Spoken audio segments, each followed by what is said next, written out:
kita akan membaca 1 sampai 14. Siapkan Wahyu 11 1 sampai 14.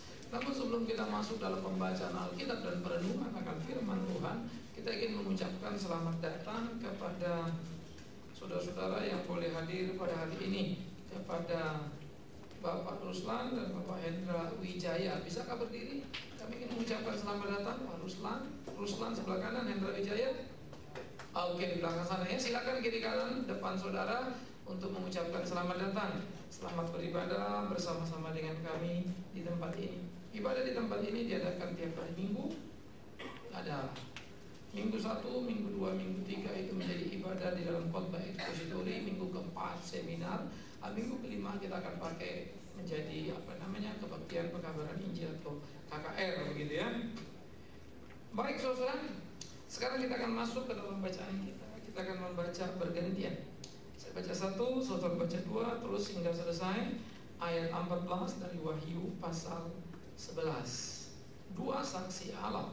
Kemudian diberikanlah kepadaku sebatang bulu seperti tongkat pengukir rupanya, dengan kata-kata yang berikut: bangunlah dan ukurlah bait suci Allah dan mezbah dan mereka yang beribadah di dalamnya.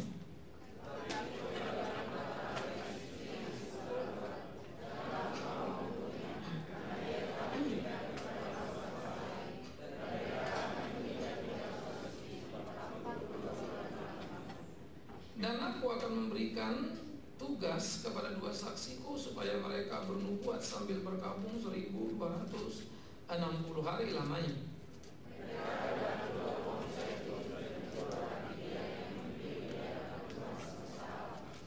Dan jikalau ada orang yang hendak menyakiti mereka, keluarlah api dari mulut mereka menghanguskan semua musuh mereka. Dan jikalau ada orang yang hendak menyakiti mereka, maka orang itu harus mati secara itu.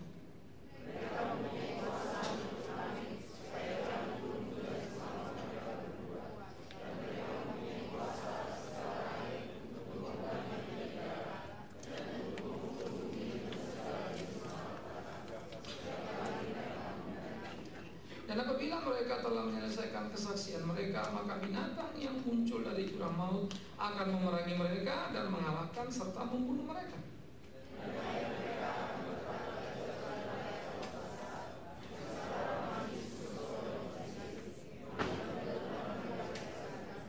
Dan orang-orang dari segala bangsa dan suku dan bahasa dan kaum melihat mayat mereka 3,5 hari lamanya, dan orang-orang itu tidak memperbolehkan mayat mereka dikuburkan.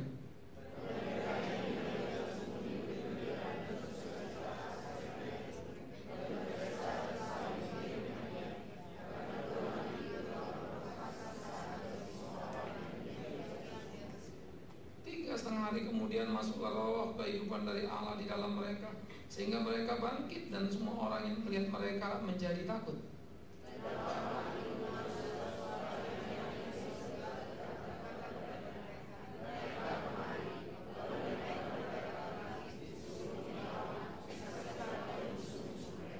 Pada saat itu terjadilah gempa bumi yang dahsyat, dan 1/10 bagian dari kota itu rubuh dan 7.000 orang mati oleh gempa bumi itu, dan orang-orang lain sangat ketakutan, lalu memuliakan Allah yang di sorga.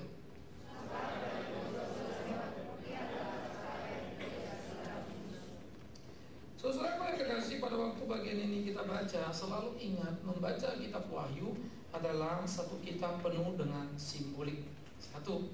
Yang kedua, karena itu kitab Wahyu juga harus disadari dikirim dari pembuangan di tengah-tengah tekanan yang dialami oleh gereja Tuhan, sehingga ada bahasa-bahasa sandi yang harus dipahami, sehingga itu tidak menjadi surat yang langsung bisa segera dipahami atau dimengerti, seperti misalnya surat Rasul Paulus kepada orang-orang di Korintus atau surat-surat lain.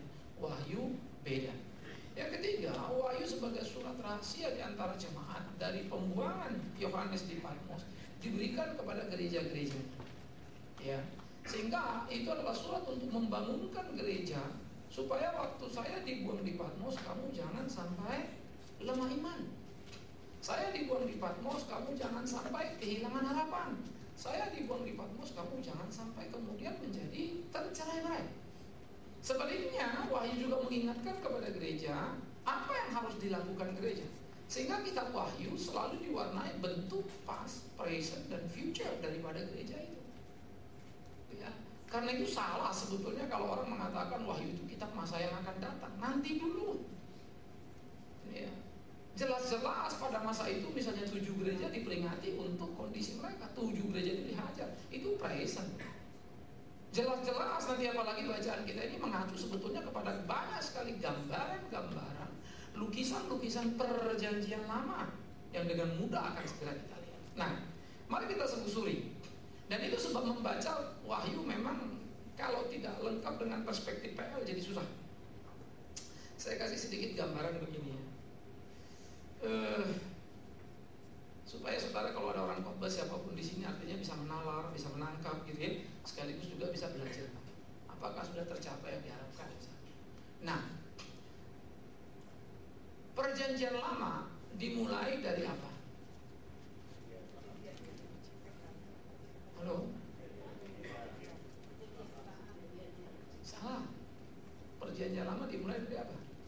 Kembalinya orang Israel dari Mesir. Musa yang mulai itu. Ngerti ya? Bukan Abraham yang menulis kitab itu. Oke, Musa menulis di present ke pas, yaitu kejadian. Tapi dimulai dari keluar dari Mesir menuju tanah perjanjian.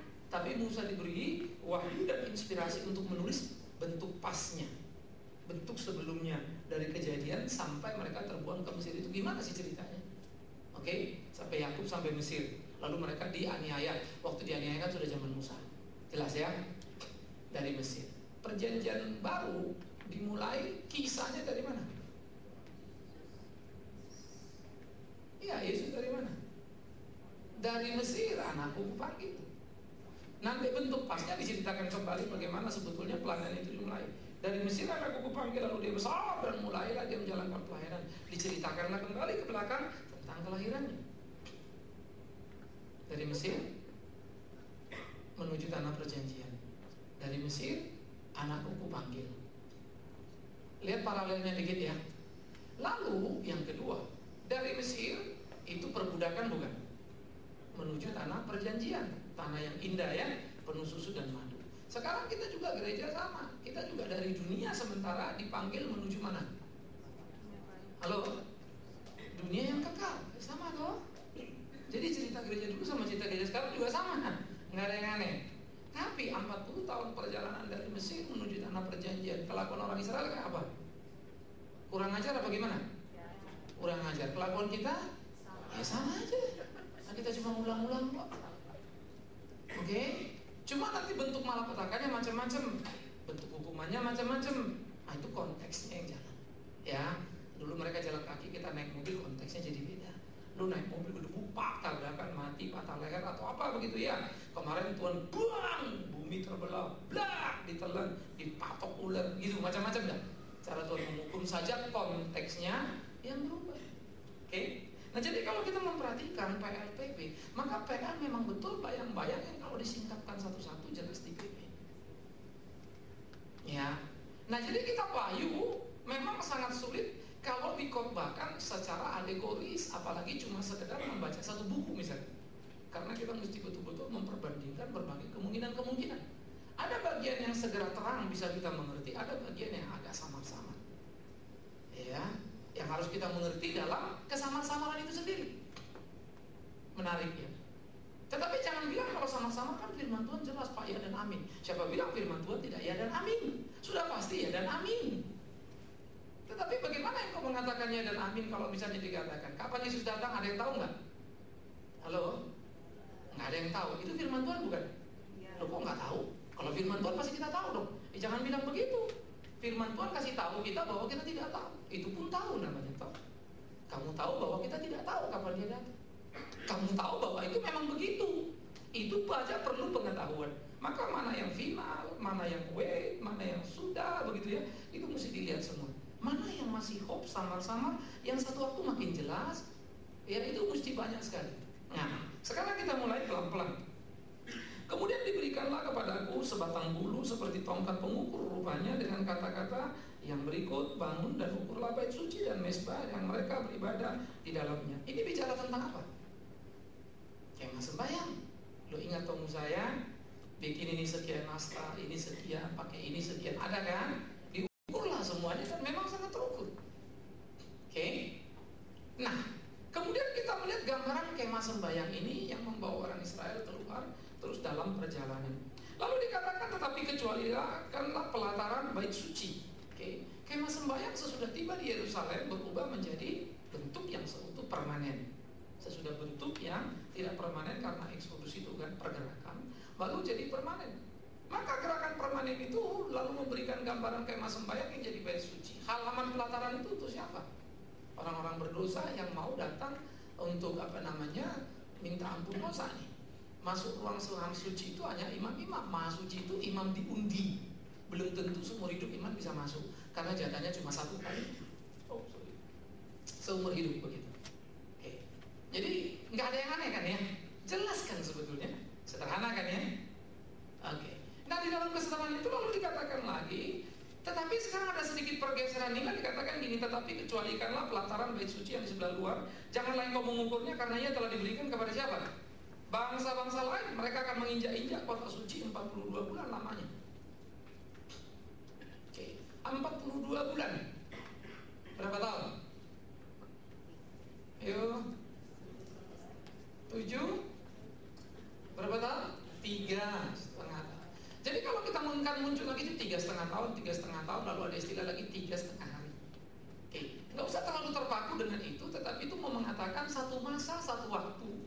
Ya, ada dia menang, ada orang suci sama seperti mereka menang itu, mereka pikir mereka menang, begitulah kekalahan mereka. Sebaliknya orang-orang yang baik yang jahat orang dunia ya. Sebaliknya orang suci sama sepertinya mereka kalah, begitulah sebetulnya mereka menang. Lah orang dibunuh mati enggak?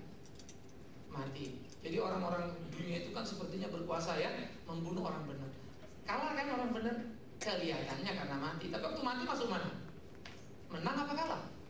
Ya sudah, menang kan? Sebaliknya orang dunia itu menang karena bisa membunuh orang suci. Sebetulnya mereka menang apa kalah? Menang di situ tapi kalah karena masuk penghukuman yang abadi. Itu peristiwa penyaliban Yesus. Yesus bilang, kenapa kau tangisi aku? Tangisi dirimu, jangan aku. Lu mestinya Yesus yang ditangisi karena memang dia mau disalib. Simpel ya. Tapi nanti ada bagian-bagian yang saya bilang tadi agak kabur-kabur, biarkan saja dia di situ. Oke? Tapi yang kita mau mengerti dalam format Alkitab, karena Alkitab itu nggak mungkin siksak-siksak aneh-aneh. One way. Ya, semua arah PL itu ke Yesus Kristus. Dan sesudah Yesus mati, future-nya kepada kedatangan dia kedua kali. Nah, kayak apa jalan kita? Dikasih tahu di sini. Makanya kelewatan kalau kita masih gagal. Kelewatan kalau kita masih kalah sebagai orang Kristen. Kita hanya gagal dan kalah kalau kita nggak ngerti kita suci seutuhnya. Maka dibilang, bumi langit akan berlalu, tapi firman Tuhan tetap selamanya. It's very simple. Oke? Tapi kenapa kira-kira dia ngomongnya 3,5 tahun Pak? Kenapa nggak 4,5 tahun? Nggak usah kita perdebatkan dulu masa itu. Tapi itu simbolik gambaran kemenangan, dan juga 3,5 hari gambaran kepahitan, kegetiran. Apakah kira-kira ada kaitannya ini 3 dengan kata 3 hari kebangkitan? Pasti yes. Tetapi ini bukan mengacu kepada Yesus Kristus. Nah, itu bagi saya Yesus itu 3 eksak. Sehingga kata 3,5 baik kemenangan dunia maupun kemenangan orang beriman digambarkan dengan kata itu. Bisa, tapi begitu nggak tentu. Bisa jadi ada kemungkinan lain. Oke. Ya, tetapi itu bukan sesuatu hal yang harus kita cari. Benar-benar 3,5 tahun disiksa, 3,5 tahun lebih bebas. Yang benar aja. Kalau tahu 3,5 tahun disiksa, maka gampang amat penyiksaan. Hitung aja 3,5 tahun. Ntar bakal beres nih. Wah, besok hari terakhir lu kita disiksa, karena udah dihitung-hitung kalendernya. Mana kita bisa menghitung kapan kita disiksa? Nah, kita lewat dulu sebentar. Lalu dikatakan lagi ayat yang ketiga, dan aku akan memberi tugas kepada 2 saksiku. Saksinya huruf besar, huruf kecil. Kecil.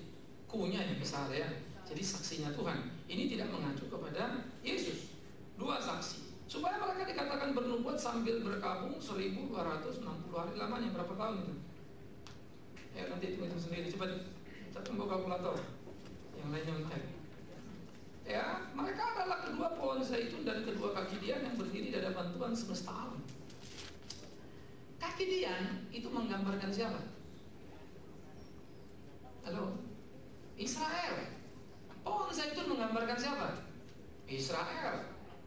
Ya, zaitun itu adalah gambaran daripada tunas hidup.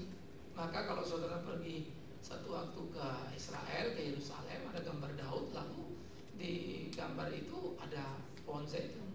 Mau mengatakan tunas zaitun itu tidak pernah mati, terus turun-temurun. Makanya dalam Mazmur 128 juga diberikan gambaran, berbahagialah laki-laki yang takut akan Tuhan, kan begitu ya. Dia akan memakan hasil keringatnya, istrinya seperti pohon apa? Pohon zaitun, pokok anggur, zaitun. Anak-anaknya seperti tunas pohon zaitun, anaknya yang zaitun, generasi. Istrinya simbol anggur, anggur juga, kebun anggur itu melambangkan Israel. Tetapi kebun anggur itu dirampokkan gitu kan, karena nanti utusannya dikirim oleh pemilik kebun anggur. Ingat perumpamaan itu?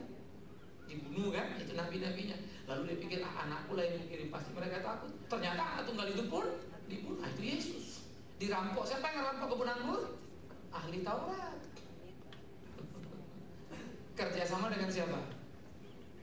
Dengan Roma, yang notabene kafir. Itu pada simpel, hati-hati lagi. Makanya anggur itu pun akhirnya dipakai Tuhan juga menjadi simbol kedukaan. Sehingga di perjanjian baru itu anggur adalah lambang kesukaan kebun Tuhan. Tapi di perjanjian baru kedukaan, karena darah itu harus tertumpah. Kebun anggur itu sudah dirampas.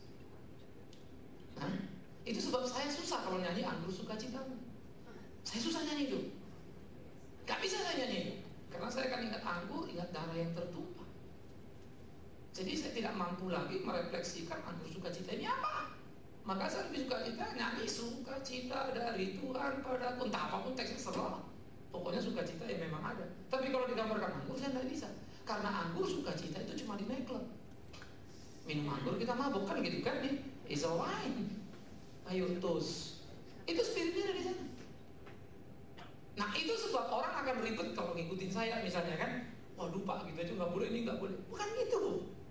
Tapi saya mau menyelami jiwa dari Alkitab ini apa sih? Bergeraknya seperti apa? Ya, nah ini harus kita pahami utuh. Kita harus melihat itu dalam konteks yang tepat tadi. Sehingga makna apa yang kita mau bawa? Makna teologi, ya makna teologi. Tapi kalau anggur sebagai wine, ya boleh minum. Anggur sebagai sari yang untuk membersihkan masalah-masalah, mengobati pencernaan seperti Timotius, silakan, itu lain lagi. Tapi ketika kita nyanyi kan konsep teologis kan ya. Nah itu harus bahaya. Hati-hati kan. Pahami dulu yang tepat. Apa itu anggur, apa itu kebun anggur. Jadi itu perlu. Nah, oleh karena itu istilah pohon zaitun itu sudah muncul di Zakaria, di kitab-kitab PL banyak sekali. Dua pohon zaitun itu, dua kaki dian itu, begitu ya. Nah, sehingga mau mencerminkan kata dua ini disinonimkan dengan dua apa tadi pertama kali? Dua saksi. Lalu ada dua zaitun, dua kaki dian yang notabene bicara sebetulnya Israel. Jadi nggak macam-macam sebetulnya kan. Persoalannya muncul lagi, siapa dua saksi itu? Ya, dua saksi yang dari zaitun itu, yang disebut zaitun atau dua kaki dian, si dua saksi ini adalah dikatakan begini. Kalau ada orang ya hendak menyakiti mereka, apa yang terjadi? Keluar api dari mulut mereka, ya. Kalau ada orang yang hendak menyakiti mereka, keluarlah api dari mulut mereka menghanguskan semua musuh mereka. Dan jikalau ada orang yang hendak menyakiti mereka, maka orang itu harus mati secara itu. Artinya apa, saudara? Dua saksi yang Tuhan kirimkan adalah saksi yang dilindungi Tuhan. Oke, kita bergerak dari sana dulu ya. Saksi yang dijagai Tuhan. Tetapi kalau kita melihat PL, banyak saksi Tuhan yang mati secara mengerikan. Ya, misalnya Yesaya menurut tradisi gereja mati digergaji. Oke. Ya, lalu banyak anak-anak Tuhan seperti Mika dibuang ke penjara dan lain-lain. Ya, sampai Yesus sendiri pun mati disalibkan. Ya, tetapi kalau kita melihat sekarang terus bergerak dulu di dalam jaminan ini sebetulnya mau menunjukkan tidak ada dua saksi Tuhan yang bisa disiksa orang. Siksa membuat mati hanyalah cara menuju surga. Itu saja sebetulnya harus dipahami. Sehingga itu sebab anak-anak Tuhan itu, saksi-saksi Tuhan itu disiksa, dianiaya, mereka merasa apa? Bersyukur. Bersyukur boleh menderita untuk Tuhan. Lain kan sama kita kan? Saksi di apa? Siksa dianggap aib. Kepahitan, penderitaan dianggap aib. Sekalipun itu karena kebenaran.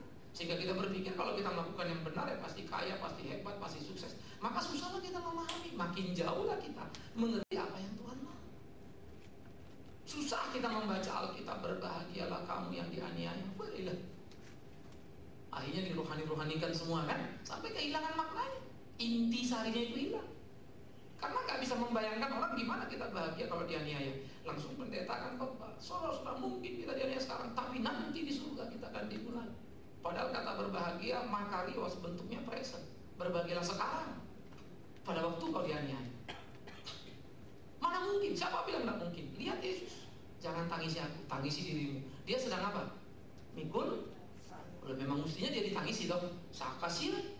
Tapi yang mesti ditangisi perempuan Yerusalem karena mereka tidak mikul salib. Ngerti maksudnya? Yesus mikul salib kan mau ke surga. Happy dia. Justru kamu yang tidak mikul salib, aku yang tidak mikul salib, yang tidak digebukin ini yang susah. Karena kayaknya jalan kita jalan lebar itu kan, bypass masuk ke neraka. Udah bayar tol, masuk neraka lagi. Kira-kira begitulah jalan kita. Yesus lain. Makanya Paulus bilang berkali-kali dicampur disusah demi Injil, aku happy. Hah? Petrus, Yohanes semua mati gembira, sekalipun matinya sangat mengerikan menurut bayangan kita. Ya, saya lupa kemarin siapa yang ngomong saya jengkel setengah mati. Ada pendeta katanya khotbah. Itu pendeta-pendeta yang naik Adam Erek Jatuh itu kan orang terkutuk semua itu.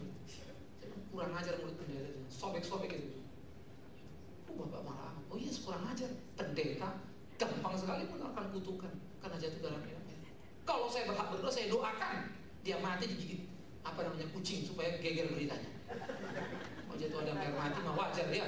Siapa yang bisa jatuh meledak? Dia digigit kucing dia doain. Atau digigit kecoa begitu ya, supaya beritanya ke seluruh dunia. Kelewatan mulut seperti itu ya. Paling tidak kau tidak tahu untuk orang mati terkutuk masuk surga neraka. Itu kata jangan menghakimi. Karena hak ke surga itu hak Tuhan ya. Nah ini kalimat-kalimat sangat mengerikan dari mulut banyak pendeta yang tidak pernah belajar ya. Begitulah jadinya. Akhirnya terlalu berani untuk berkhotbah tanpa mau mendalami keutuhan firman itu. Kita balik dulu sedikit. Maka kalau kita melihat gambaran tadi, siapa yang menyiksanya mati, jangan terjemahkan, saudara-saudara jangan takut sebagai anak Tuhan. Lihat apa kata Tuhan, siapa bakal kita terbakar. Nanti dulu. Bukan itu maksudnya. Jadi kayaknya kita jadi Superman semua kan. Mana mungkin, ingat selalu, tidak ada Superman, yang ada Big Man. Ingat ya. Tak bisa kita jadi Superman. Mana bisa, mau apa kita? Nah karena itu jangan salah menerjemahkan Alkitab. Karena fakta Alkitab menunjukkan pada kita yang ngomong ini Yohanes. Lagi di mana dia? Lagi dibuat. Status dia terpidana.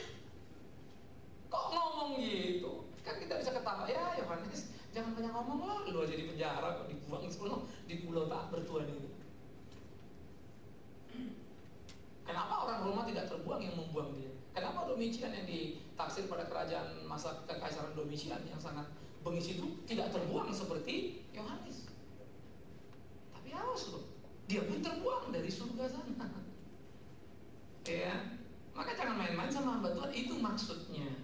Bukan berarti orang mukul kita dia yang sakit, itu mah debus namanya kan ya. Kita pukul buak kita yang sakit, makin buak kita yang makin sakit. Itu debus di Banten itu. Situ bisa belajar situ. Hamba Tuhan dipukul ya sakit, dibunuh ya mati. Lalu kapan dia mati? Dia sudah mati pada waktu mematikan kau. Karena dia tidak akan dapat haknya lagi. Ya itu. Jadi ini harus dipahami dulu ya. Jadi jangan mencomot lalu bilang kita tidak akan apa-apa. Jangan salah. Tapi di apa-apain pun kita nggak apa-apa. Dalam pengertian kesukacitaan kemenangan gereja itu kuat sekali. Ini loh. Jadi Yohanes lagi bicara spirit gereja, tapi lewat dua saksi tadi yang digambarkan dua pohon zaitun, dua kaki dia yang melambangkan orang dari orang Israel itu.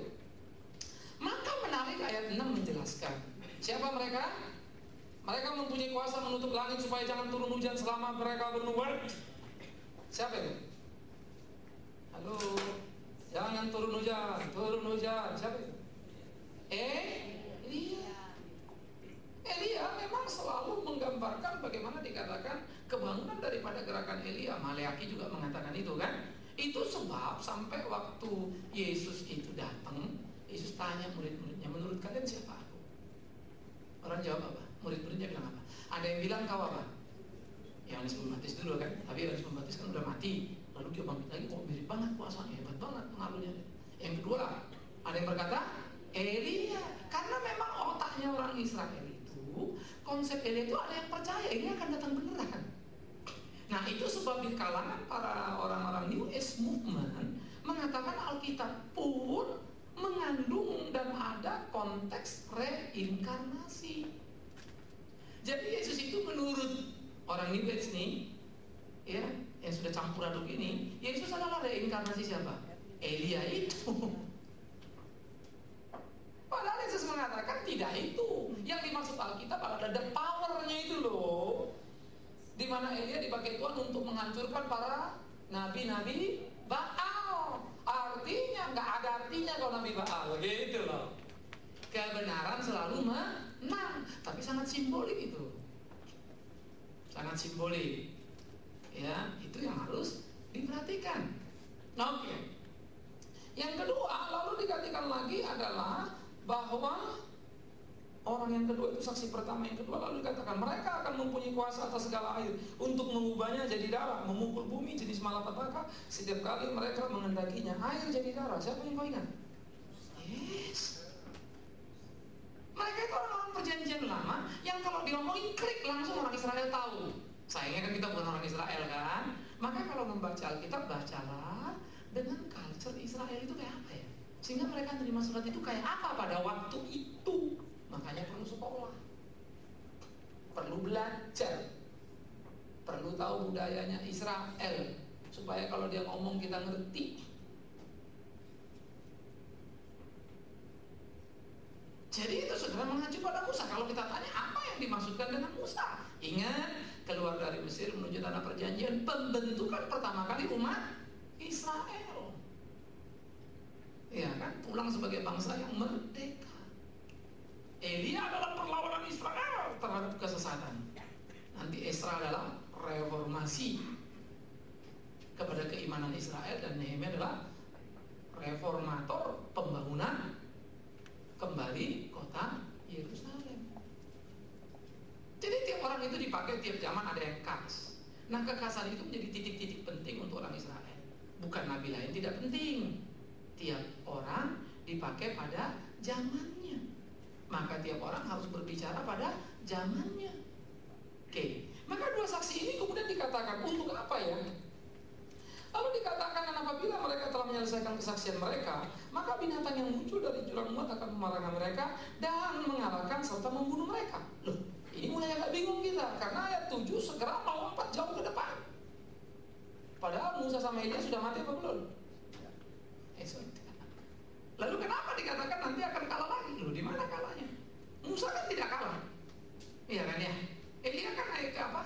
Kereta ke sorga. Nggak cocok kan ya? Lalu apa yang mau dikatakan oleh Yohanes? Seperti dulu dua saksi itu, begitulah engkau sekarang ini. Siapa isi itu engkau? Gereja. Gereja harus ingat loh, semangat mereka yang dulu, mereka saksi yang Tuhan pakai. Musa membawa orang Israel keluar dari tanah perjanjian, dari tanah perbudakan menuju tanah perjanjian. Elia yang dipakai Tuhan untuk mengalahkan para nabi Baal dan menunjukkan kuasa yang hebat. Air jadi darah itu Musa, belah laut terbelah dua, hujan berhenti, hujan turun, itu Elia. Kampak naik, itu Elia. Kuasa Tuhan yang dinyatakan. Maka kita sekarang ini, termasuk gereja zaman Yohanes pada waktu itu, yaitu yang menerima surat ini, diingatkan kita sekarang giliran menjadi apa? Saksi itu. Jangan takut hai gereja. Itu jadi penghiburan. Kenapa? Karena pada waktu itu gereja dianiaya. Tapi ingat, ini surat rahasia, ini surat dari pembuangan ini, dalam kontrol yang sangat ketat pada Kaisar Domitian. Jadi orang Roma kalau apa ini surat bahaya, sobek, buang, hancurin gitu. Sehingga simbolik-simbolik gambar Yesusnya itu dua saksi, apa nanti saksi yang setia dan amin gitu kan ya. Tandanya lah anam. Gak usah bingung. Antikristus maksudnya itu. Siapa anam-anam itu? Jangan kau pusing dengan angka 666. Incompletely itu saja sudah. Yang completely itu 7. Maka 7 itu 7 sangkakala, 7 meterai, 7 roh. Artinya itu bicara tentang kesempurnaan, kehadiran, kekuasaan Allah. Tapi kalau angkanya si manusia itu, si antikris itu cuma 6. Gak apa-apa, itu cuma angka manusia itu. Jangan takut kau. 7 itu angka Tuhan. Nangkep maksudnya ya? Simple sekali. Orang Israel klik itu. Karena bagi orang Israel 1 itu angka keesaan, 2 itu angka keseimbangan, wife and husband, 3 itu angka kemenangan, 4 penjuru bumi barat timur selatan utara, 5 itu jarang dipakai, 6 angka manusia, 7 itu Allah, ya, 8 itu jarang pakai, 9 sometimes orang bilang mulia tetapi tidak terlalu sering dipakai, 10 itu genap desimal paling tinggi terbanyak, ya. Maka sebetulnya kalau konsep perpuluhan itu diterjemahkan dari sana, perpuluhan itu adalah 1/10 dari yang banyak yang kau terima itu perfect mestinya. Bukan sekedar hitung-hitungan gaji 1 juta kasih 100.000. Bukan itu. Perfect. Sempurna. Bilangan terbaik yang itu bisa kasih. Bisa jadi itu 200.000, 300.000 dari gaji 1 juta. Tergantung pada apa? Imanmu. Apa yang kau maksud dengan persembahan yang baik? Ya, makanya perpuluhan itu ribet banget, orang Israel dihitung dari sini dihitung. Wah loh, kalau mau ngikutin itu mah muntah darah. Kita ini mah cuma sepotong aja yang kita ikutin kan. Ya, mereka masih ada kalau pohon jatuh banyak untuk orang miskin. Wih, hitung-hitung itu kos mereka itu bisa yang keluar tuh buahnya. Karena memang sosial sangat kuat di kalangan hidup orang Israel sampai sekarang. Makanya orang Israel gampang kumpulin duit untuk membawa orang Yahudi perantauan pulang ke Israel, dibiayain. Anak-anak Yahudi yang sekolah di Eropa, sekolah di Amerika, itu seumur hidup mereka begitu mereka muda sampai SMA itu ada yayasan yang membiayai mereka berkunjung ke Israel, free, dibiayain itu supaya mereka tahu tanah air mereka. Tidak ada bangsa di kolong langit ini yang sekuat hubungan batinnya seperti orang Israel. Itu hebat. 1 kau tangkap tentaranya, 1000 tentaramu kan dibunuhnya. Itu konsep mereka itu. Makanya kalau bilang Yahudi pelit agak salah. Ya, berhitung lihat betul. Itu karena dia teliti dan hebat. Jadi hati-hati. Ya, karena konsep sosial di Yahudi itu kuat sekali. Kalau pelit tak mungkin seperti itu kan. Ya, sosialisnya itu kan sangat, jiwa sosial itu sangat tinggi. Kita kembali lagi. Lalu dikatakan apabila mereka telah menyaksikan kesaksian binatang datang ini, bagaimana sebetulnya hidup kita itu ternyata akan diperangi, begitu kan? Lalu dikatakan gereja itu akan mengalami aniaya. Mayat mereka akan terletak di atas jalan raya kota besar yang secara rohani disebut Sodom dan Mesir, di mana juga Tuhan mereka salibkan. Ternyata Sodom itu di masa lalu apa sih? Halo? Sodom itu di waktu lampau apa? Kota jahat ya. Sodomi itu kota homo. Ya, kotanya para gay di situ. Ya, homoseks. Maka dihancurkan, dibakar oleh Tuhan. Itu Sodom dan kota Gomora. Maka Sodom itu pakai istilah sekarang orang kalau kasus homoseks disodomi. Itu dari kata kota Sodom. Jadi pengakuan dunia terhadap kasih itu besar. Bahasa Indonesia pun pakai sodomi. Itu dari kata Sodom. Jadi sebetulnya dunia ini unik ya, mengakui kebenaran Alkitab gitu. Kadang-kadang saya kalau baca gitu lucu. Yang nulis pasti bukan orang Kristen. Apa saja pun kasih itunya sodomi. Padahal itu mengakui cerita Alkitab. Kisahnya unik. Nah itu universal ya. Kebenaran itu tanpa sadar mereka akui. Hanya mereka mesti memunjuk kepada itu. Berarti mereka mesti ngakui api Tuhan bisa turun dari langit membakar semua. Ya, itu penting. Nah maka dikatakan di sana Sodom dan Mesir. Mesir itu kita ingat tempat di mana umat Tuhan diperbudak sampai kena tulah itu kan, 10 tulah. Dan dikatakan di mana juga orang dari di mana juga Tuhan mereka salibkan. Loh, Tuhan salibkan kan bukan Sodom Gomora. Secara rohani disebut Sodom Gomora, berarti simbolik kan? Apa yang dimaksud dengan Sodom? Yerusalem. Apa yang dimaksud dengan Gomora? Roma. Itu yang menyalibkan Tuhan Yesus. Institusi agamanya Yahudi, Judaisme, ahli Taurat itu loh. Institusi politiknya Roma sebagai penguasa pada waktu itu. Jadi saksi-saksi ini akan mengalami seperti apa yang dialami Yesus. Konsisten kan? Memang begitu kok. Ingat dulu juga begitu. Tapi jangan takut. Gitu loh. Menarik kan? Kamu akan menang. Tapi ingat loh, surat ini harus dimengerti oleh si penerima. Jangan sampai kena sensor dan dibuang oleh Roma. Si penerima segera mengerti maksudnya ini apa. Ya, kalau bagi kita ada yang raba-raba, paling nanti ada hal tertentu yang tapi tidak mengganggu pemahaman kita. Oke, bagi orang pada waktu itu mah clear semuanya, jelas. Tapi bagi kita yang tidak di konteks itu tentu ada hal yang ini kira-kira maksudnya apa ini ya? Nah, ini perlu research lagi. Sehingga kita mempunyai kadang-kadang jawaban 2, 3 atau 4 jawaban. Ya, kemungkinan-kemungkinan. Tetapi itu selalu tidak mengganggu kepada inti beritanya. Jadi intinya jelas kan. Inti berita ya. Kiri kanan detail-detailnya saja yang kadang-kadang apa ini ya? Wah, kayaknya nggak terlalu clear. Mungkin 1, mungkin 2, mungkin 3, bisa banyak kemungkinan. Nah sekarang kita jalan lagi. Maka dikatakan, ya, dikatakan di sana mereka akan disalibkan, Tuhan juga disalibkan. Begitulah sebetulnya gereja Tuhan mengalami kengerian, mengalami aniaya, mengalami pembunuhan.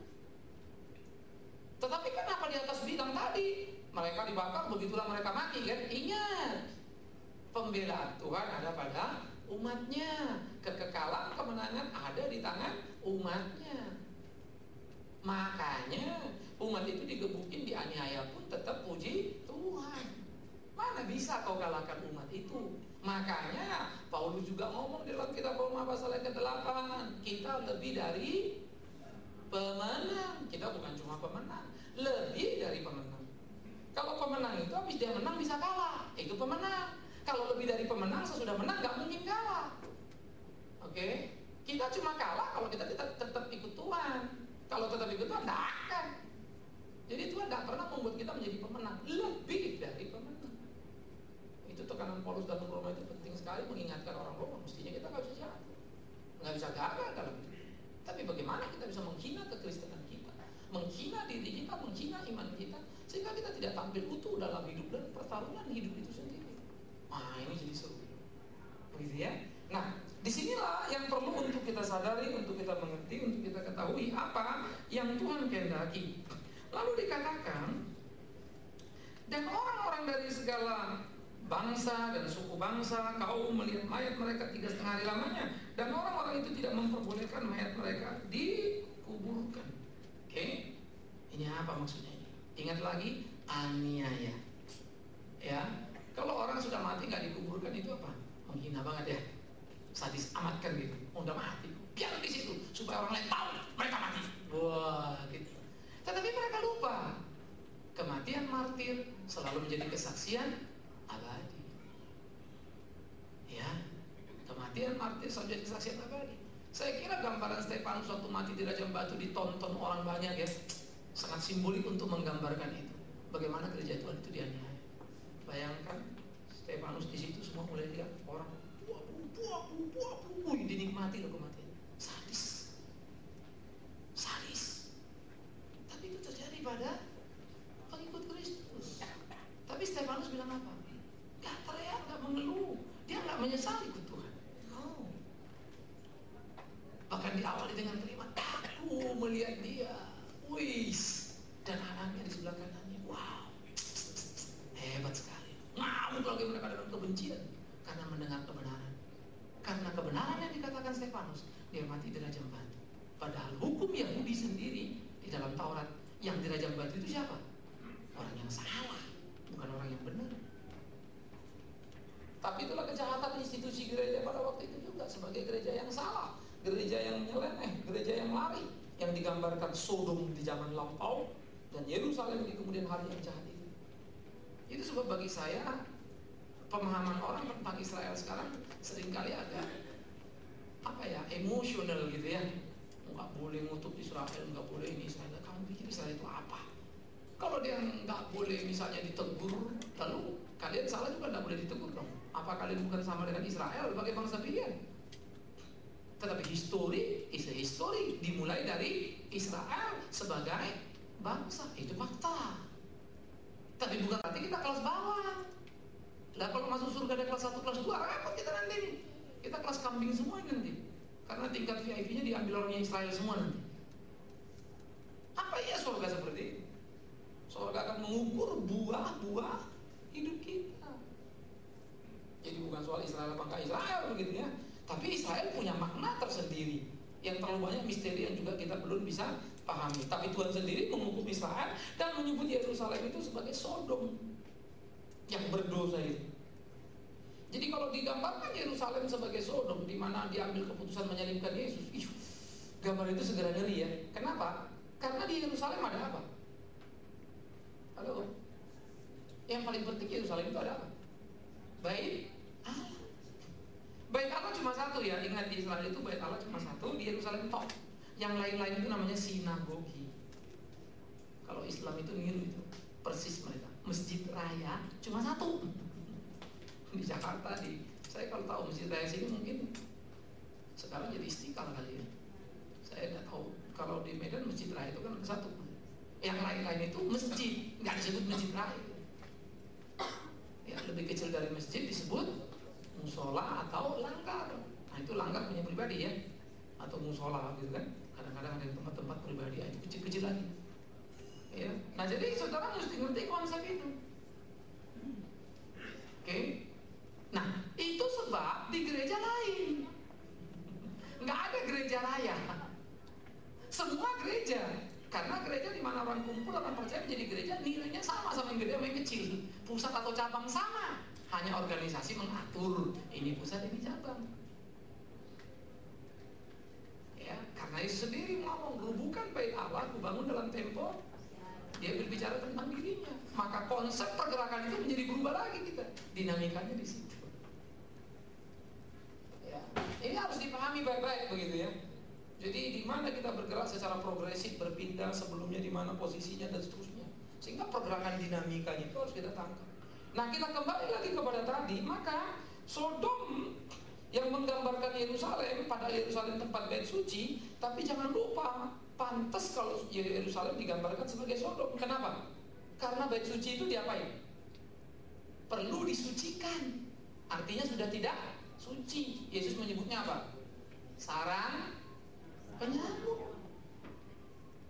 Ngeri ya? Kau jadikan rumah Bapakku sarang penyambung. Bagi saya pribadi, untung bait Allah itu dihancurkan. Itu sangat penting sekali secara teologis. Tahun 70 dirubuhkan. Kalau Tuhan mau bangun gampang. Wah, masa kuasa Tuhan tidak bisa atur. Hah? Kalau Tuhan mau lindungi gampang? Gampang, masa bisa dihancurkan sama Kaisar Titus. Tapi bagi saya itu penting. Sehingga kristalisasi yang salah pada para rabi dilemperin apa? Supaya bisa ketemu Yesus. Enggak ada bait Allah saja. Konsep mereka itu masih bayangkan kalau itu berdiri. Jadi konsep mereka tentang rumah Tuhan itu diubah betul-betul supaya personal relationship dengan Tuhan itu mereka perhatikan, bukan gedung itu. Itu juga gambarannya nyata pada kesalahan di kitab Injil. Pada waktu murid-murid melihat itu, maka murid-murid mengagumi megahnya bait suci. Langsung Yesus juga ngomong sama mereka, apa yang kalian lihat? Jangan lihat itu, nanti akan hancur itu. 3 hari aku bangun. Yesus mau muridnya tidak lihat itu, lihat dia. Itu teguran persis pada orang Israel. Jangan lihat gedung itu. Aku loh gereja itu yang sejati itu. Bukan loh batu itu istilah Paulus. Tapi darah daging dari Roh Kudus. Wow. Jadi bagi saya sebetulnya Alkitab amat sangat luar biasa jelas sekali. Tapi mesti tariknya sih dari mulai bayang-bayang kemah sembahyang tadi kan, pindah bangun merubuh terus gitu kan, lalu permanen dirubuhin jadi Yesus. Lihat kain-kain tembok permanen, yang tidak permanen hancurin, yang abadi yang kekal siapa? Yesus. Itu perjalanan gereja. Kemah sembahyang, bait Allah, Yesus Kristus. Nah itu namanya progres. Dari Yakub, Israel masuk Mesir, muncul raja, tapi Saul jadi Daud. Daud, Salomo, hancur, jalan terus. Garis Yehuda, Yehuda, datang Yesus. Tetap saja guys. Sehingga kerajaan Israel kekal selama-lamanya. Yes. Keturunannya kekal selama-lamanya. Yes. Rumahnya kekal selama-lamanya. Yes. Apa itu? Kerajaan itu adalah Yesus yang menyebut diri kerajaan Allah. Rumahnya adalah Yesus, rumah Allah, baik Allah. Keturunannya adalah garis Yehuda, Yesus kekal selama-lamanya. Dan itulah kita dihisap kepada Allah, terikat kepada Allah yang hidup. Wow. Sayang orang Israel melenceng. Kenapa? Itu tetap menjadi misteri. Gak perlu nebak-nebak. Ya, tapi betul kata Yesus, Yerusalem, engkau akan seperti ayam kehilangan induk. Tepat sekali. Entah kapan saatnya Yerusalem itu akan nangis-nangis itu. Nangis-nangis cari induk yang sudah mereka, bukan mereka ditinggalkan induk, mereka anak ayam yang kurang ajar itu, lari semua. Tak peduli sama induknya. Dekat induk pun bukan anggap itu induk, bukan induk lagi. Mirip seperti siapa? Anak sulung itu loh. Ingat, bukan anak bungsu ya. Anak bungsu mah balik. Sulung itu yang kurang ajar. Di rumah tapi bapaknya nggak dianggap bapaknya. Bapaknya mau bikin apa dia tragis. Ya. Nah, jadi kita gambaran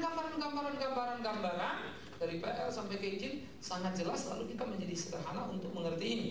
Lalu dikatakan, dan mereka yang diam di atas bumi bergembira bersuka cita atas mereka itu dan berpesta saling mengirim hadiah, karena kedua nabi itu merupakan siksaan bagi semua orang yang diam di atas bumi. Ingat tadi gereja tadi ya.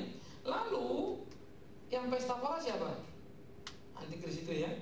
Nah, 3,5 hari kemudian masuklah roh kehidupan Allah ke dalam siapa? Dalam mereka. Ya, maka dikatakan pada pasal 11 ayat 11 tadi, masuklah ke dalam mereka. Mereka dikatakan menjadi sangat mereka bangkit semua orang, dan mereka menjadi sangat kok bisa bangkit ya? Nah, ayo kita lihat Yehezkiel 37 ayat 5. Coba kita lihat ya, Yehezkiel 37 ayat 5. Ini sebetulnya banyak kutipan Pak, tapi saya nggak mungkin buka sesuatu. Yehezkiel 3. Yehezkiel 37.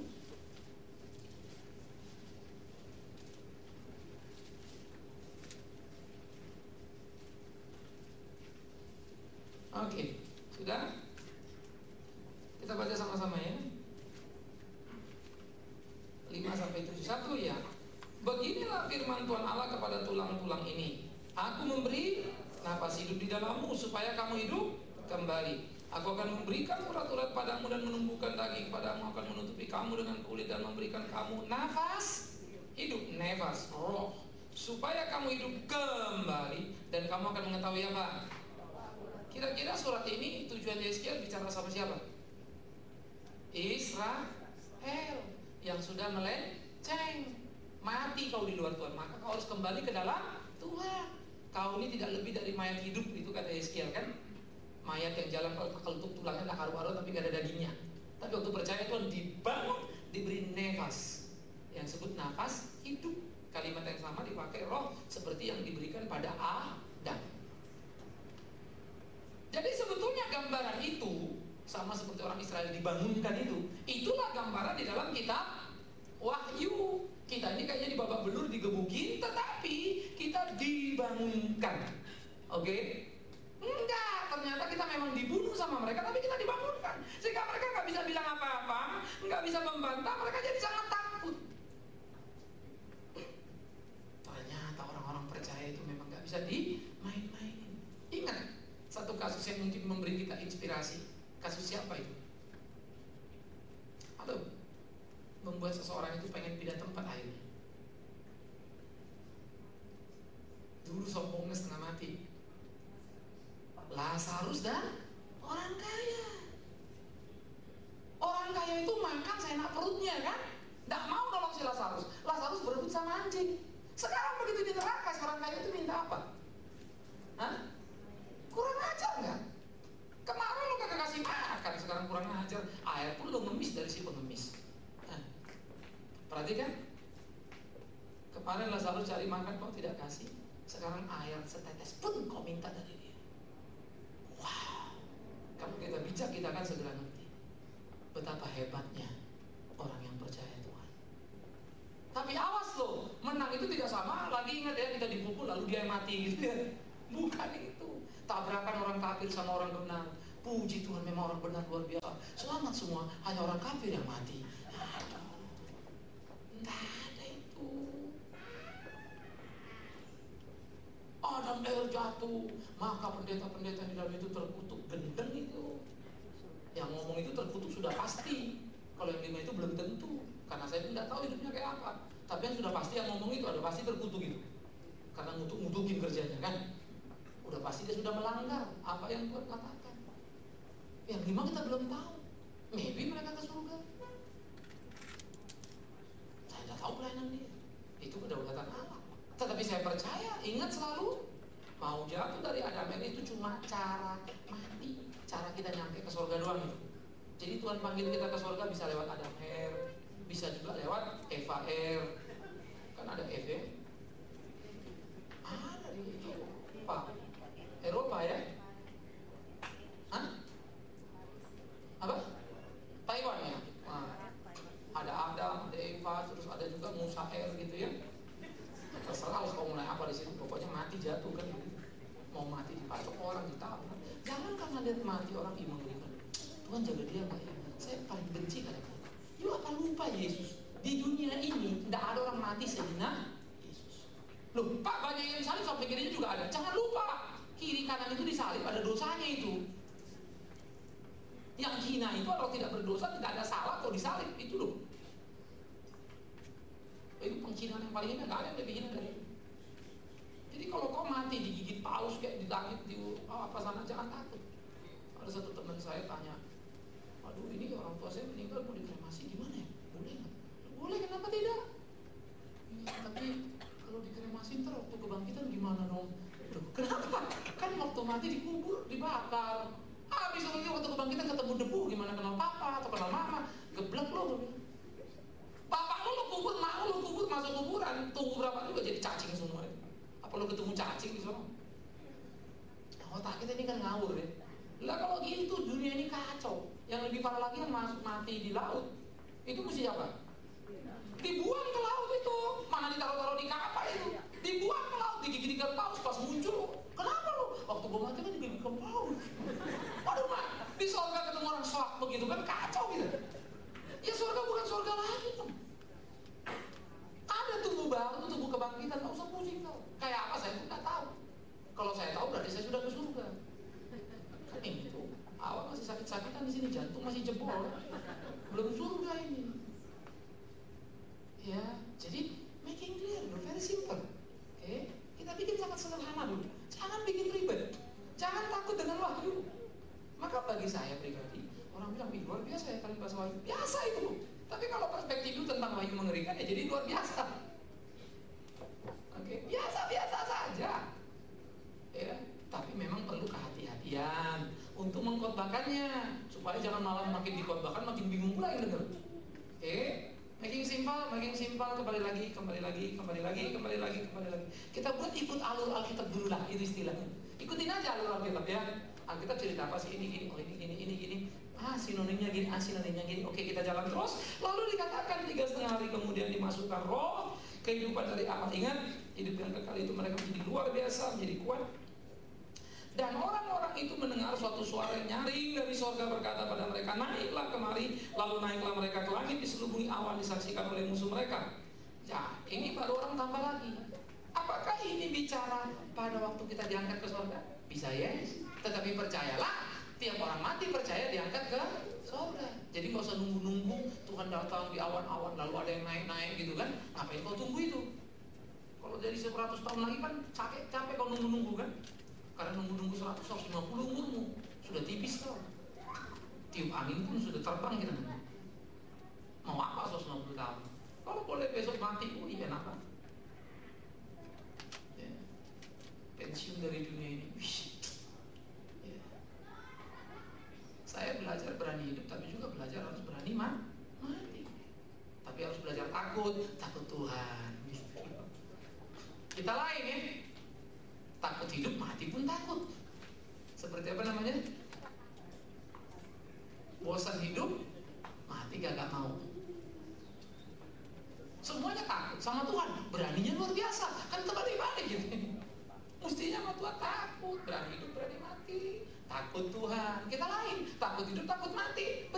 Tuhan. Kurang ajar ya. Tuhan pun diatur. Nah, itu US. Ya. Jadi harus hati-hati. Nah, sekarang dikatakan pada saat itu terjadilah gempa bumi yang dahsyat, 1/10 bagian dari kota itu roboh. 7.000 orang mati oleh gempa bumi itu, dan orang-orang yang lain sangat ketakutan. Lalu memuliakan Allah yang di surga. Kembali lagi pada gambaran akhir itu loh, daripada situasi itu.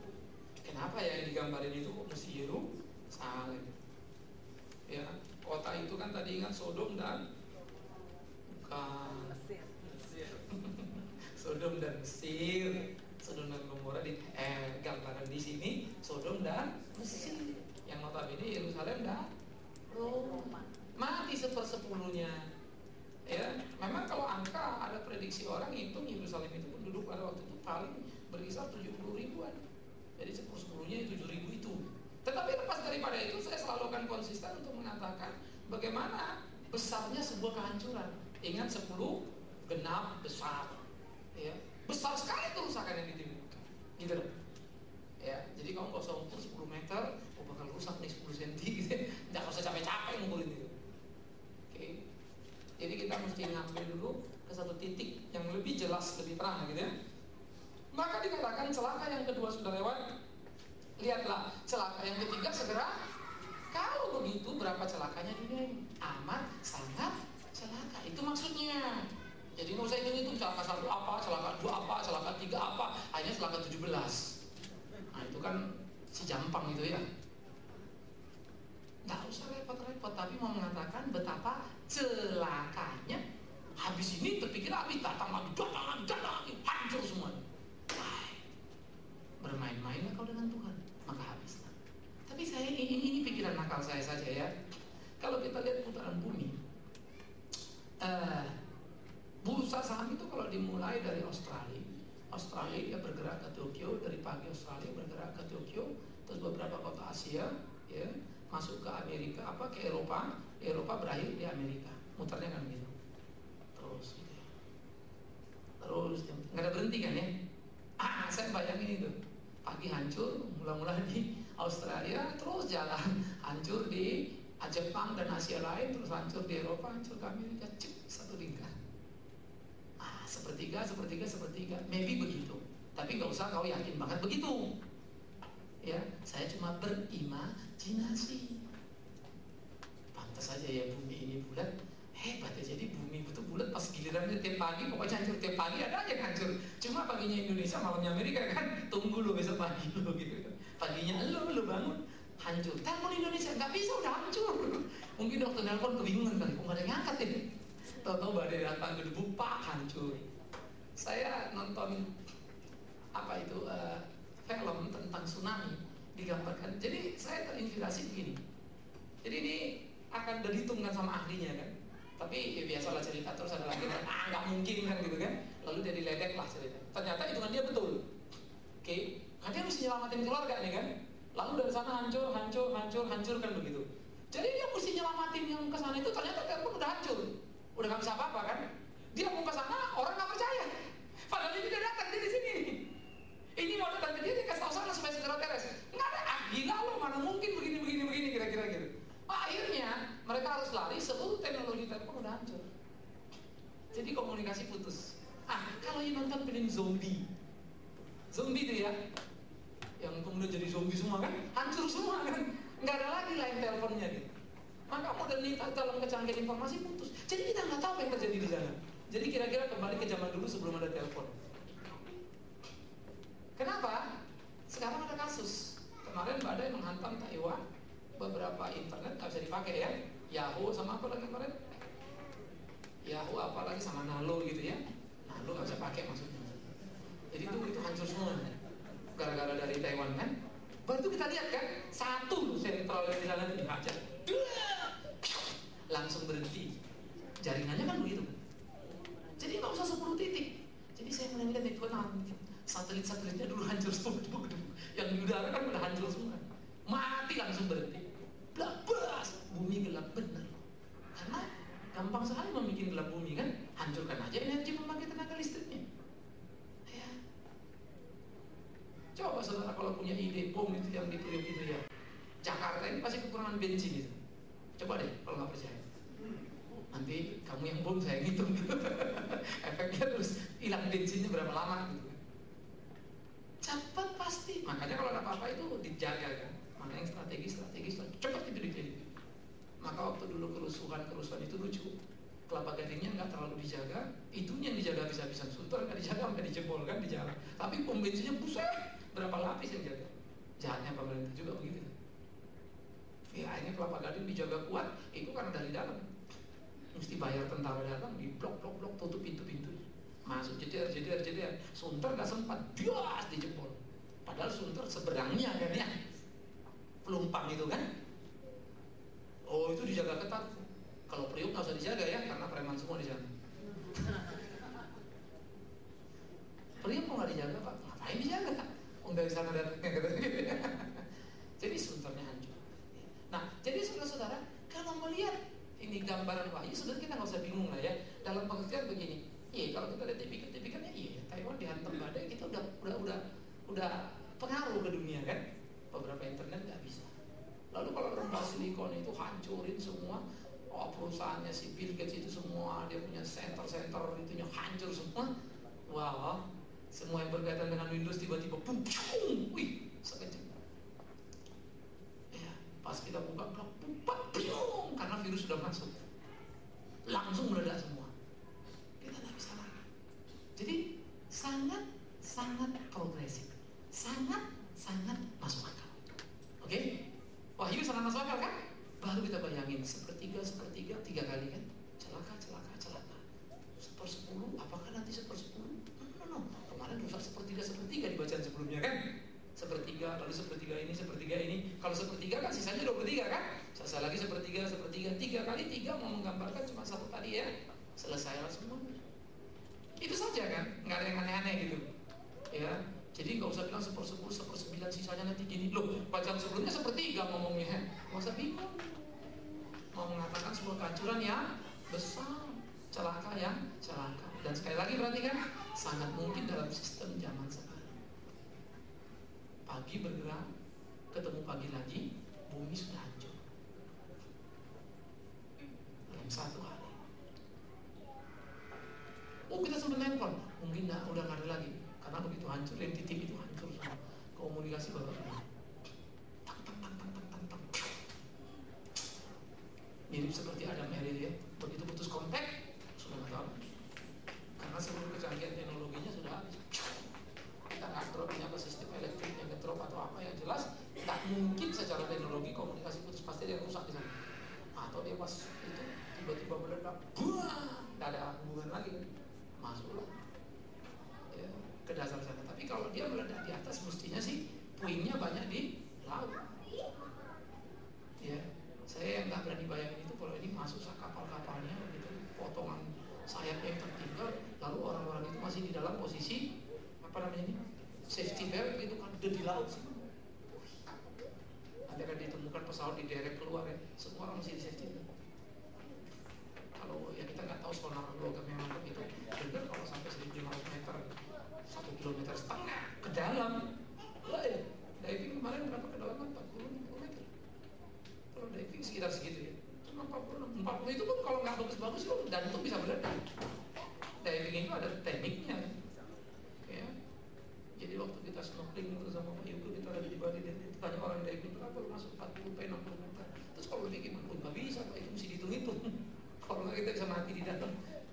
Biar kata ada oksigen pun itu kan teknik penting. Karena tekanan di dalam laut sudah lanjut. Bayangkan kalau 1 kilometer. Ya. Kalau ketemu rumah bapak, kalau tetangga bapak, Lucifer kan susah kan. Udah jalan 1 kilometer ketemu rumah, totalnya Lucifer sih. Welcome. Come. Lucifer yang keluar, mati kita. Udah jauh-jauh jalan. Kalau Yesus yang keluar mah enak. Ya. Jadi ini yang kita mesti pikirin ya. Jadi coba mulai dari yang Wahyu enak ya. Halo, baca Wahyu enak. Nah, karena itu dari mimbar ini saya mau ajar begini.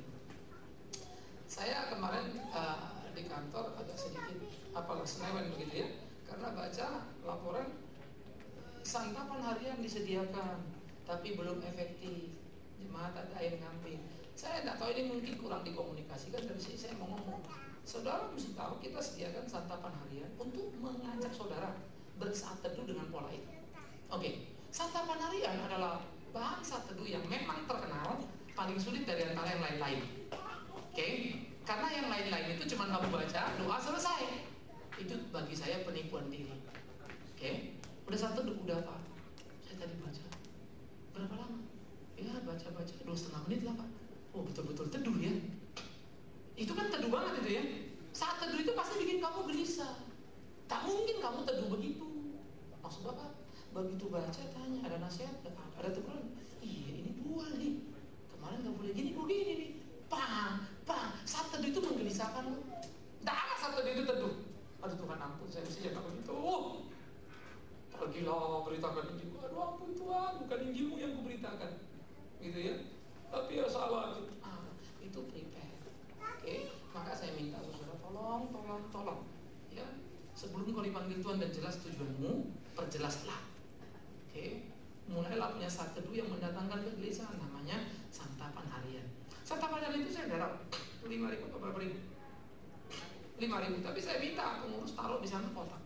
Yuk ambil satu, mau taruh 10.000 boleh. Kamu anak pemuda ambil, mau taruh 1.000 boleh. Tapi saya tidak mau dan tidak suka kalau kamu ambil, kamu tidak taruh uang sama sekali.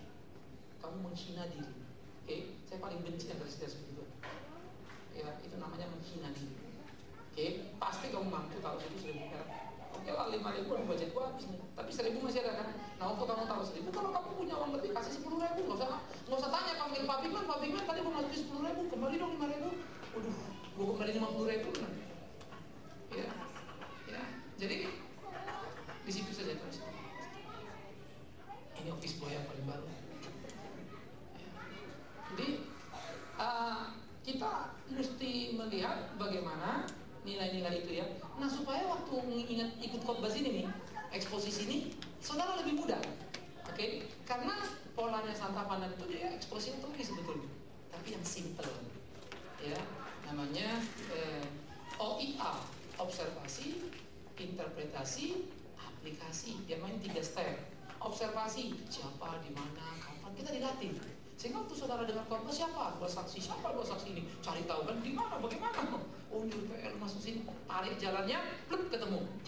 Tapi memang kalau pakai santapan kalian, mesti prepare setengah jam, 30 menit gitu ya. Pak saya nggak bisa, Pak semuanya jauh. Oke, siang-siang pas jam istirahat, Pak makan, emang lo makan 1 jam? Istirahatnya 1 jam kan? Makan 15 menit, 1 jam juga diusir sama yang punya restoran. Apalagi makannya pas-pasan, mau lama-lama diusir kan? Makan setengah jam, baca setengah jam. Enggak sempat juga Pak, oke pulang ke rumah. Capek Pak, kalau gitu ke neraka saja kau sudah. Nah, ini ada waktumu lagi baca itu. Ya sudahlah ke neraka kau pergi. Itu memang bypass. Jadi tidak ada gampang-gampang pindah hidup ya. Jadi tolong ambil, taruh 5.000, 10.000, berapa yang mampu. Oke? Yang tidak ada yang gratis, termasuk anak-anak. Jadi tak santapan harian menyediakan dari anak sekolah minggu. Saya tidak tahu, belum cek lah. Ini saya akan cek sekolah minggu sudah pakai belum, karena anak juga harus dilatih. Zaman saya anak sekolah minggu, saya latih, saya cek semua. Ya, saya bersyukur rata-rata banyak anak sekolah minggu saya aktif di pemuda, jadi majelis di gereja mana gitu. Saya happy. Ya, wah, ada something lah yang dulu pernah kita tabur dan itu nempel. Iya dulu ingat kalau Bapak Big Man dulu ngomong apa. Yang satu lagi bilang ingat Om Big Man ngomong apa. Tapi nggak sedikit yang bilang iya dulu ingat waktu Ko Big Man ngomong apa. Engkau saya dipanggil. Ada juga yang manggil saya engkau, ada yang manggil Om, ada yang manggil Kak, ada yang manggil apa ini Pak begitu, macam-macam gitu ya. Jadi murid-murid ini kita latih tanda tangan. Jadi mereka kasih saya tanda tangan seminggu. Kadang-kadang saya lihat anak-anak sekolah minggu kan juga kreatif kayak bapak emaknya ya. Disuruh santapan harian tiap hari, dia baca Sabtu sekaligus 7 hari. Besok orang kan saya bisa kenalin tulisan apa kan semua kelihatan. Sini kamu bacanya hari apa?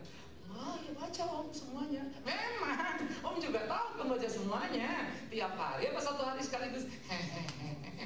Sekalian Om. Lo mirip bapak lo ya. Sini gue tanda. Ya, maka bapak emaknya yang kacau itulah bikin anaknya kacau ya. Jadi anak-anak kacau jangan khawatir. Itu cuma pertanda papa mamamu kacau ya. Jadi supaya anak-anak tidak kacau, yuk papa mama jangan kacau. Mulailah baca, saat teduh dengan santapan harian. Oke? Saya tidak tahu yang belum punya ambil itu per tribulan ya.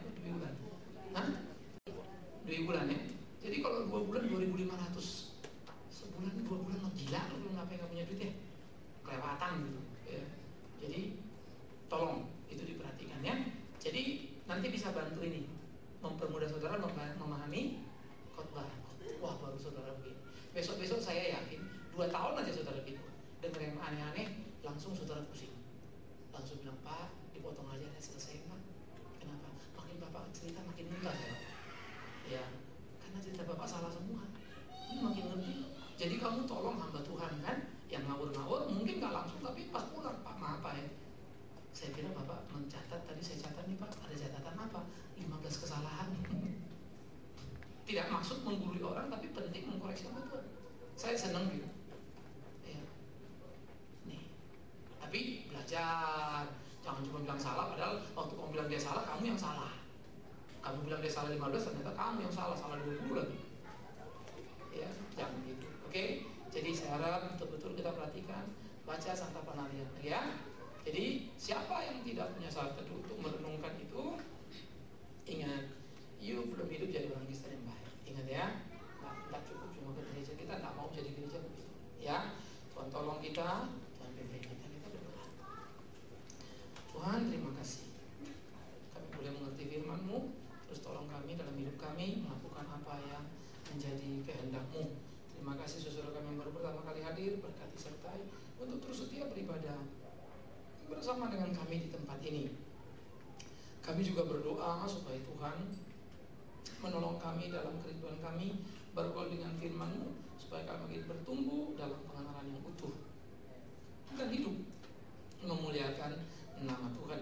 Kami juga mau berdoa menyerahkan seluruh pergumulan kehidupan kami, anak-anak kami, keluarga kami, pekerjaan kami, studi dan lain sebagainya. Tuhan tolong campur tangan supaya Tuhan mampukan kami mengerjakan semuanya dalam semangat yang dari Tuhan, memenangkannya untuk bisa jadi kesaksian. Terima kasih khususnya dalam konteks saat teduh, kobarkan hati kami untuk berapi-api supaya sungguh-sungguh santapan harian sebagai alat bantu bisa menolong kami untuk berseteduh dengan lebih bermutu, tak terjebak pada sekedar yang mudah yang menyenangkan otak kami, tapi sungguh tidak menumbuhkan banyak hal yang harusnya bertumbuh dalam kehidupan kami, yang membuat kami menjadi cengeng tetapi tidak kuat dalam hidup keimanan kami. Tuhan, terima kasih untuk semuanya. Demi Yesus Kristus Tuhan, kami berdoa bersyukur dan pimpinan Tuhan senantiasa.